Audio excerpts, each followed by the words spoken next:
Week 12, important week for some, the end of the line for others. This is Richard Walker, Shelby Star and Gaston Gazette sports editor. I'm Joe Hughes, sports reporter here at the Gazette. Ready to dive into the final week of the regular season, one that's important for everyone in some form or fashion. Senior night, you have playoff berths at stake, conference titles at stake. Upgrading seedings. Certainly. So enhancing your seeding going into the playoffs, which this year is a weird year, but it's interesting. The second time in 3 years that the teams get a week off. Our area, fortunately, was spared all the devastation that many of our in-state brothers in eastern North Carolina suffered through, and of course they need an extra week to get their entire schedules in. Of course, the devastation's unbelievable in some areas, but here it turns into a week off, which is kind of strange and interesting to see how it relates in the playoffs. Of course, 2 years ago, South Pointe won a state title, so it certainly didn't affect them. And I remember a couple of other teams having good playoff runs. So probably for the Western North Carolina teams, like our teams, it may be a benefit. It's a second bye week now. Perhaps basketball and wrestling coaches have a different viewpoint on this because they're starting practice this week and will be without, obviously, some of their talented athletes. But it kind of makes an interesting year. But it's been an interesting year on weather already because, you know, how many weeks, last week was the second time this year that we had Thursday night lights mostly as opposed to Friday night lights. This past week we had Thursday night lights, we had 2 Friday night lights, and then 1 Monday night lights. And speaking of which, got to offer our congratulations to Highland Tech. Snapped a 33-game conference winning streak. We knew they were knocking on the door. Go to Union Academy, win the game 36-21. Couldn't be happier for those guys at Highland Tech. I know how much sweat equity has been put into that by the current and previous coaches at that school, and then they face a tough challenge, but I'm telling you, they've really worked their tails off this year, and they're a better team. I think the league has been challenging for them, but they finally got a breakthrough win, and I'm sure they're happy about that, although this week does not bode well for them having to deal with the high-powered offense of Mount Island Charter, but they do get that conference win that they so desperately wanted when the year started, and really probably deserved. I mean, they've really been knocking on the door and really close and really competitive in an awful lot of conference games this year. Yeah. Carson Dockery, the good luck charm. That's it. Appears to be the case. Drove all the way to Monroe for the Gazette. Thank you, Carson. Yeah. Let's look at some of these playoff scenarios. Of course, the top 2 seeds in each conference get that automatic bid. Among those teams that are certain to be in the playoff mix, you have Hunter Huss, Big South 3A champion.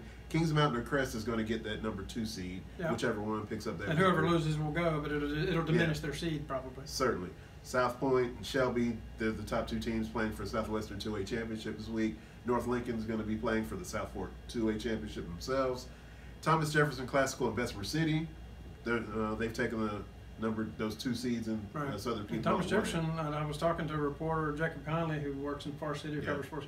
It's the first time since 1992 that a Rutherford County team has a chance to be unbeaten in the regular season. East Rutherford did it way back then. Yeah, and the Thomas Jefferson classical team has a win over North Lincoln.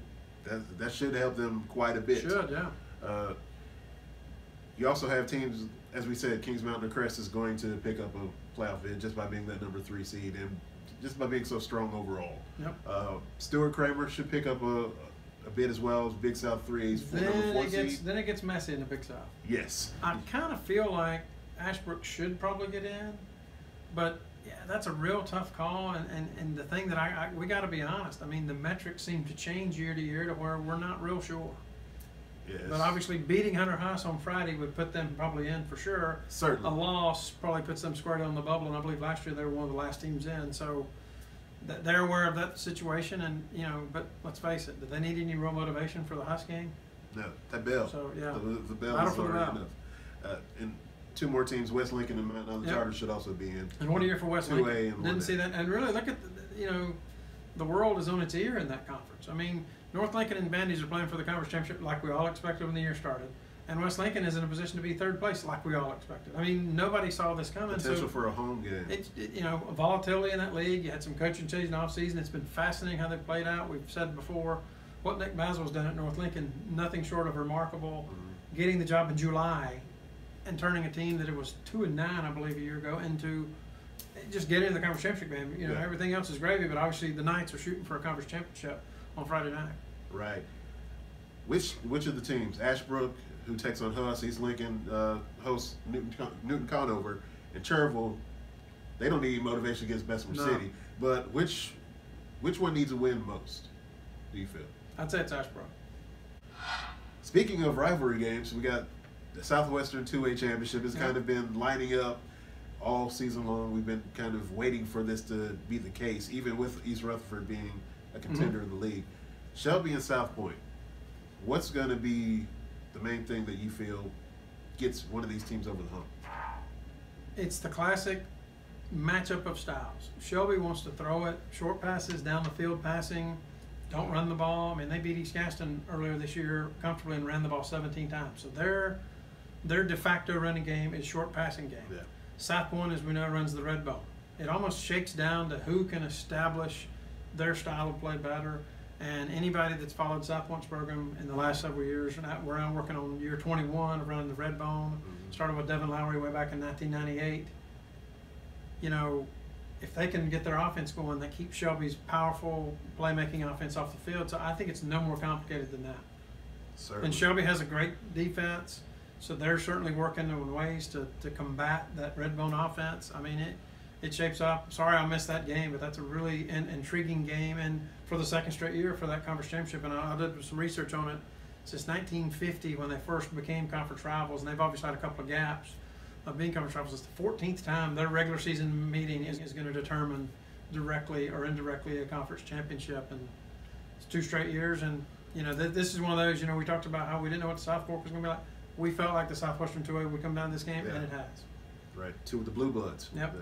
As we said, South Fork 2A is more of a, it's not a contrast of styles. These two teams basically know exactly what the other wants to do because it's basically the same thing. They both One want thing to about last year, establish. Bandy's won 53-50 against North Lincoln, so that could be a really high-scoring game up in Catawba. Yeah, Clayton Cribb. Yep. If North Lincoln's going to win that game, you have to expect their senior to really show out his last opportunity to really take on the conference And rival. leave behind a legacy for the Knights football program that was in sore need of it heading into this year. I mean, I think when the year started, I can't imagine many people would have predicted the order of North Lincoln 1, West Lincoln 2, East Lincoln 3, and Lincoln 4 in that order in that county in football. I mean, you probably need to be going to Vegas if you knew that when the year started. Not at all. Not at all. 2 teams that we kind of expected to be where they are. Kings Mountain and Crest want to be playing for a conference championship. Because of Huss, that's not the case, but there's still a lot at stake out there at Kings Mountain.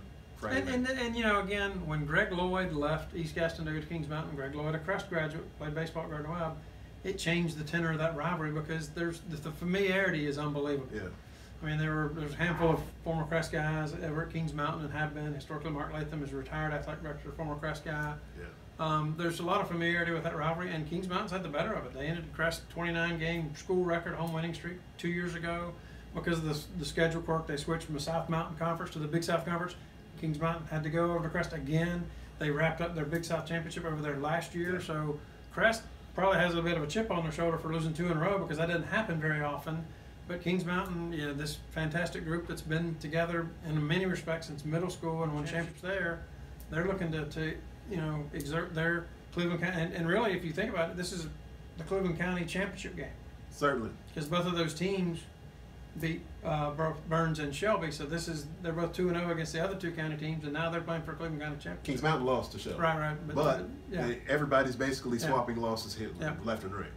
But as you said, it looks like in the past few weeks, Kings Mountain has tried to establish a running game, and Raquel Mack has really turned it up. Yes. And that's really going to be important. Injured in the 4th play of the season. Yeah. And it appears he's now humming along at the rate he was at a year ago. It's not going to be easy, though. That Crest has one of the better defensive fronts in the area or maybe in the state, period. So he's going to meet some resistance. Their ability to stay balanced might actually tell the tale. Well, and Kalen Wade keeps plays alive. So it'll be fascinating to see if Crest tries to blitz him, what they do, because Wade's escapability. And again, it's funny I mentioned that Kings Mountain beat Shelby. Obviously, I was at that game where Shelby won. Shelby did a decent job of kind of monitoring him. Mm-hmm. Wade did have a big passing game yardage-wise, but they had a couple of big interceptions. They created a couple of big turnovers. and Kings Mountain never looked comfortable. And a lot of that had to do with they just couldn't run the football. Will we see a replay of that Friday night? I guess it's possible because I do think Crest has a great run defense. And it may be a simple matter of, is Raquelin Mack really back to being Raquelin Mack that we knew from a year ago, or can Crest find a way to slow, diminish, or even stop the Kings Mountain running game and make them more one-dimensional? And that really could have a big role in how this game is played out. Certainly. And all that being said, Kings Mountain can still win because of the playmakers they have in their pass. Yeah.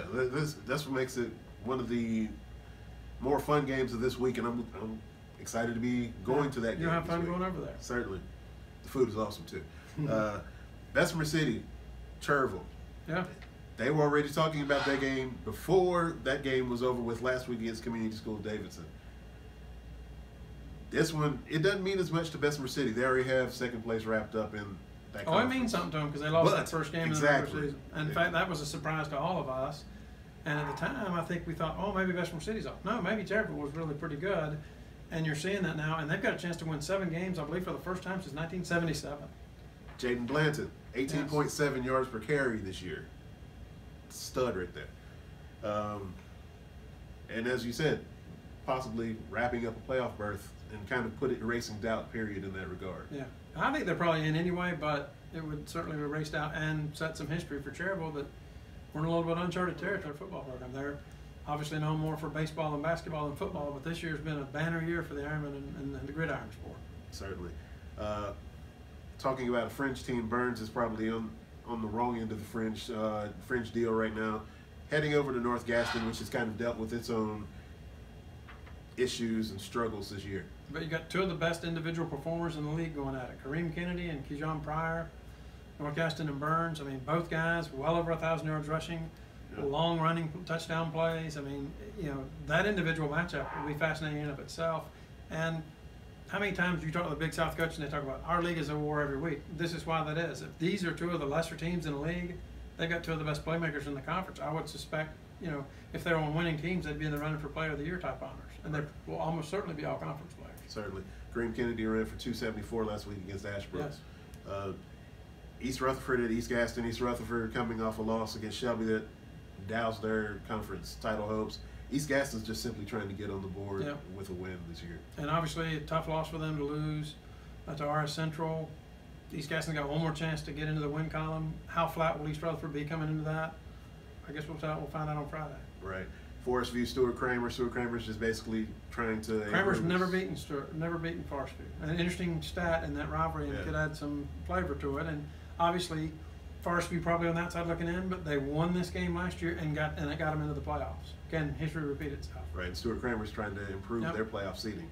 Mountain Island Charter, Highland Tech. Mountain Island Charter is not only trying to improve its playoff seeding, but we have a little history that's possibly on the line here on Friday night as well, as Elijah Burris goes for the county single season rushing record.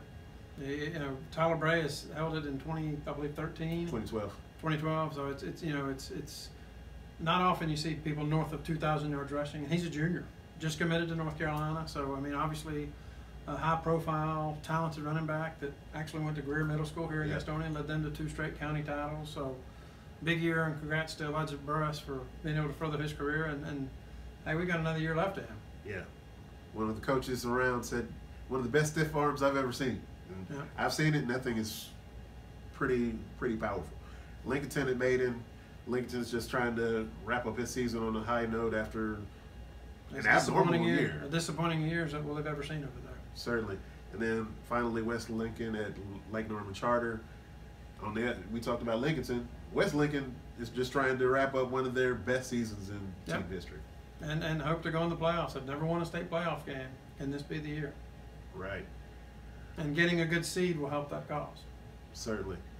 All right. Final thoughts?